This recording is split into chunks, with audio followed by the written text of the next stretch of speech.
Posibleng magkasabay na magsisimula ang fasting month of Ramadan ng mga mananampalatayang Islam at ang season of Lent ng Roman Catholics sa bansa. Sinabi ito ni Kidapawan Bishop Jose Colin Bagaforo sa isang pahayag.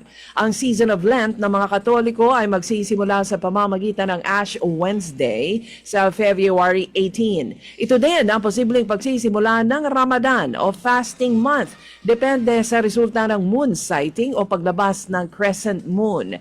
Sa mga panahong ito ay papasok ang mga Muslim at Katoliko sa panahon ng panalangin, pagpupuwasa, pagsisisi sa mga kasalanan at pagmamahal sa kapwa, lalo na sa mga mahihirap.